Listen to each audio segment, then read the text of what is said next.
Oi, eu sou Guilherme Moraes, sou curador da exposição A Beleza da Lagoa é Sempre Alguém, realizada pela Propágulo aqui na Galeria Janete Costa, e nessa exposição a gente esteve debruçado sobre o trabalho de 11 artistas visuais atravessados por Pernambuco, especificamente na presença ou na ausência de outras pessoas, outras complementariedades na trajetória de cada um desses artistas. A exposição fala sobre a presença do outro, sobre a ausência do outro, não como uma coisa necessariamente positiva ou negativa na constituição de cada poética, mas aborda isso de uma maneira mais multifacetada. O primeiro artista presente é Besouro. Besouro é um artista recifense, mas que reside em Camaragibe. E no trabalho dele, ele propôs 3 pinturas para a exposição. A primeira, Ele Deve Ser Mais Triste do Que Eu. A segunda, Aos Corpos que Amavam em Silêncio. E a terceira, Um Ser Extraterreno Me Chama para Dançar.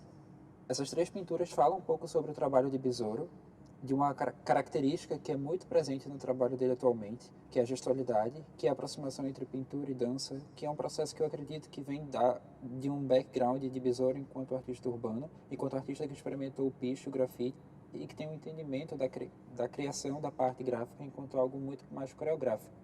Uma outra presença muito importante no trabalho dele é a questão do quadrinho. Existe referência a alguns processos, a alguns quadrinhos japoneses no trabalho dele, que também falam sobre essa origem do artista, que vem de um passado enquanto quadrinista. O trabalho de Besouro acompanha, ladeia o trabalho de Matheus dos Santos, que é uma derivação performática que aconteceu lá no dia da abertura da nossa exposição, de um texto que a artista escreveu no início da pandemia do Covid-19. Nesse texto, o artista está falando sobre Igona Moura, uma influenciadora que faleceu no início da pandemia, que ficou conhecida pela fala "aglomerei mesmo e recebi bem para isso", que foi atribuída a morte dela justamente ao processo do Covid-19. É um trabalho que tem uma série de pontos de vista complementares. Uma coisa importante que Matheus está tratando, tanto no texto quanto no acontecimento que rolou aqui na galeria, é a relativização sobre a emergência da vida e a urgência da vida para diferentes corpos. Em relação a essa influenciadora falecida, ela está trazendo muito a questão de um corpo dissidente, um corpo de uma travesti racializada, gorda, sente a urgência da vida, de uma vida que é efêmera, de uma pessoa que tem uma expectativa de vida de 35 anos diferente, há processo de vida a outros que sentiram pela primeira vez uma urgência de uma vida que poderia ser encurtada por conta da pandemia. Então, Matheusa cria uma espécie de homenagem a Igona, meio que se solidariza a Igona e cria uma resposta às pessoas que, ao lerem esse texto dela, também não souberam digerir ou não souberam entrar em contato com o que a artista estava querendo colocar inicialmente. Essa performance aconteceu no dia da abertura da exposição, onde dentro desse pentagrama, desse sólido em formato de estrela, foram dispostos 30 hambúrgueres, 5 fatias de bolo de chocolate, surpresinhas de uva, cerca de 30 velas que foram acesas no dia, e foi dita a frase papapapaparuê, papapapaparuá. A partir desse dito, essas velas foram acesas e, após serem consumidas mais uma vez, foi entoado papapapaparuê, papapapaparuá, e aí sim todo o grupo aqui presente pôde comer os materiais que compunham o lanchão. Agora, o que está sendo exposto na galeria é justamente o resto material desse processo.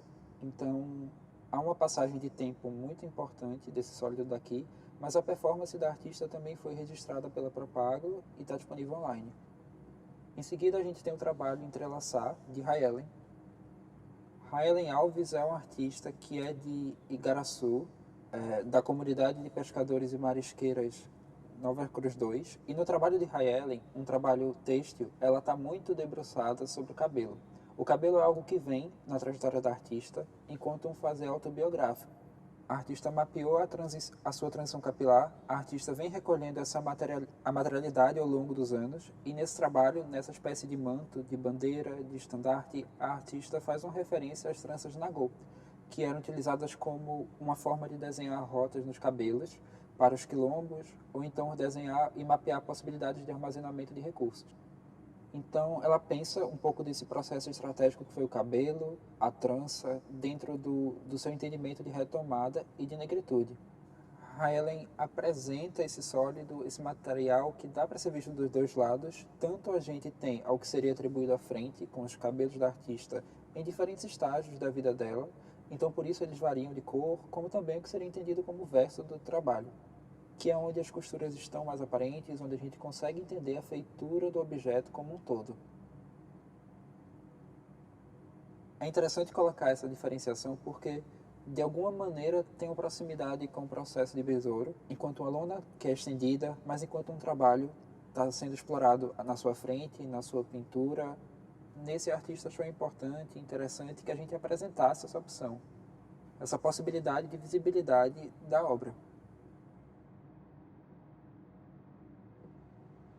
Em seguida, a gente tem os trabalhos de Tatiana Mois. São 4 desenhos diferentes e de tamanhos variados. O primeiro é o Sermão aos Peixes. A artista propôs este trabalho único para a gente na curadoria e depois foram se desdobrando outros dessa série, que se iniciou na pandemia do Covid-19. E uma coisa que ela pontuou enquanto muito importante no Sermão aos Peixes é essa possibilidade de língua em comum, que nesse sermão acontece. Nessa possibilidade de comunicação entre uma alteridade muito extrema, o animal, o peixe e o ser humano. Os outros trabalhos, né, já está feito, já pegou fogo, quer que eu faça o quê?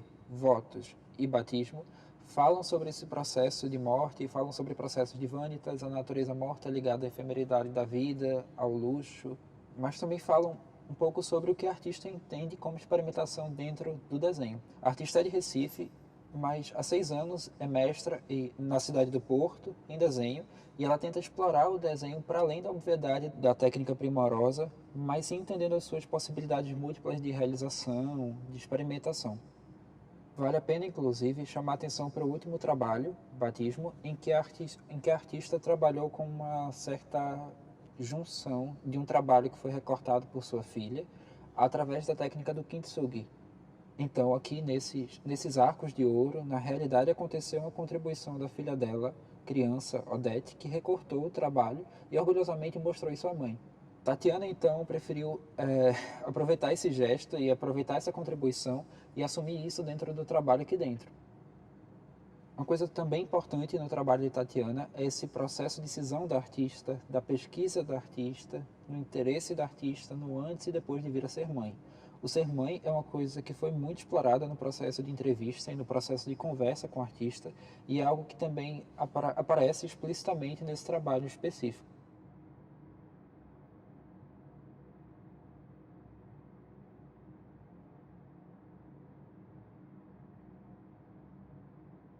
O trabalho de Marina Soares, Onde Habitam os Mistérios, foi proposto para a gente quanto à fotografia. E a partir do acompanhamento curatorial foi que a gente ofereceu para ela a possibilidade instalativa desse trabalho. A fotografia continha um gesto, ela continha um ato específico que era da artista contando um segredo para uma concha e depositando essa concha no aquário, proposta inicialmente em antotipia, uma fotografia que é revelada a partir de pigmentos naturais e que é efêmera, e que se desbota ao longo do tempo. E aqui a gente achou interessante oferecer ao público essa possibilidade de vivenciar esse gesto. Então a gente disponibilizou algumas conchas para serem confiadas enquanto receptáculos de segredos e disponibilizou um aquário onde essas conchas, uma vez abrigando segredos, ia ser posto esse conjunto de segredos aqui contidos. Então a gente consegue ver que, ainda que haja conchas disponíveis, houve uma certa adesão do público no sentido de confessar seus segredos e confessar seus relatos dentro desse trabalho, o que foi para a gente muito surpreendente em termos de quantidade. A gente imaginava que isso iria acontecer, mas não que houvesse uma adesão tão grande do público e uma responsabilidade tão grande de pessoas que passaram algumas horas ou então levaram para casa as conchas e retornaram dias depois, cada concha dessas contando um segredo diferente. Ao lado desse trabalho, a gente encontra a obra de Clara Simas. E no trabalho de Clara Simas, ela está especificamente interessada na figura do pai dela, uma figura que é multifacetada, que foi um ator do cinema marginal, que foi um pai ausente, que foi uma pessoa que teve uma certa ausência na sua vida e que essa ausência, na verdade, ocupa um lugar de uma grande densidade dentro da trajetória da artista. Isso é muito presente aqui, onde ela desenvolve o trabalho Meu Pai Morreu 3 vezes, e essa proposta, essa montagem que é quase curatorial, que é quase editorial, vem muito da figura da artista, que é uma designer que vem pensando isso enquanto desdobramento futuro de um livro, um fotolivro. Então o artista ofereceu essa possibilidade de montagem e veio aqui na galeria algumas vezes reconfigurar esses arquivos. A artista traz um arquivo muito grande de pesquisa de seu pai. Então aqui dentro a gente consegue ver somente uma amostra do total desse espaço amostral, desse acervo tão rico que ela contém.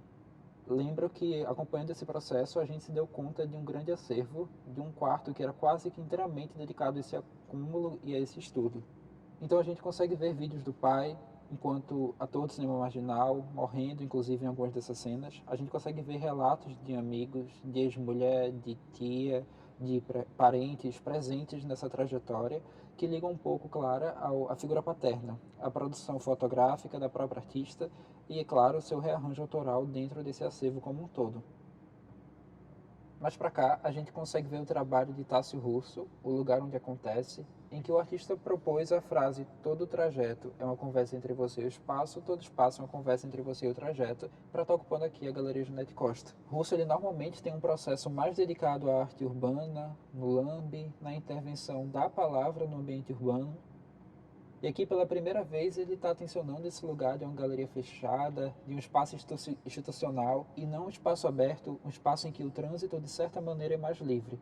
Então, de alguma maneira, Russo está chamando atenção para o que de fato a gente está fazendo aqui, o que é esse processo de caminhar e esse trajeto dentro da galeria. Não tem como ler essa frase no espaço urbano e ler essa frase a partir da galeria, a partir da mesma ótica. A posição que esse lugar, essa instituição, essa arquitetura gera diante do caminhar é específica e é diferente do espaço urbano. Então acredito que isso pode ter acrescentado uma outra camada de experimentação na sua trajetória. Um artista que já lida tão bem com a palavra e que pela primeira vez está aqui trabalhando com o espaço institucional e de alguma maneira problematizando esse espaço institucional também com a sua presença.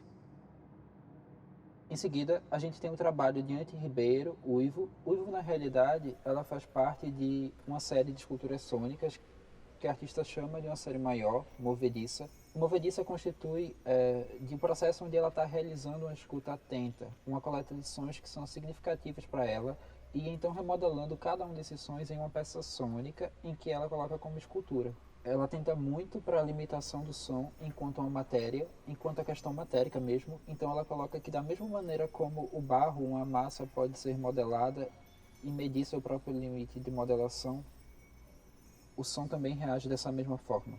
Esse trabalho foi feito pela primeira vez na oficina Brenan e acredito que isso contribua muito para esse entendimento de escultura que esse trabalho tem.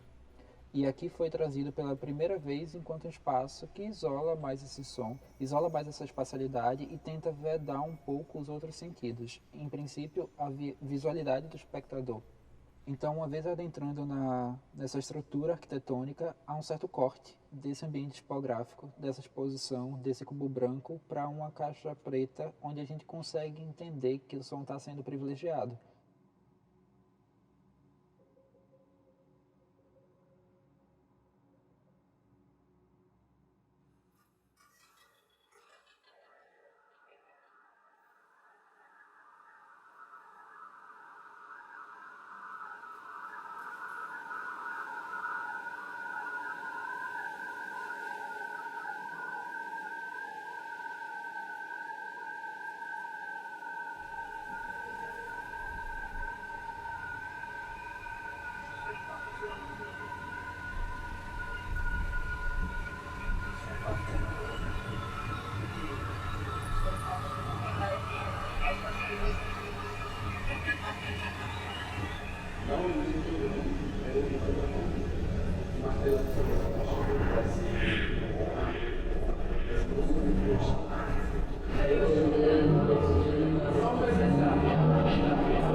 Indo agora para essa outra ala da exposição, que tem nessa parede, nessa viga da galeria, uma certa divisão,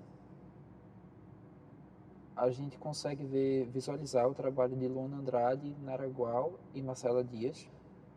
O trabalho de Luana Andrade ele tem uma certa importância na questão discursiva da exposição.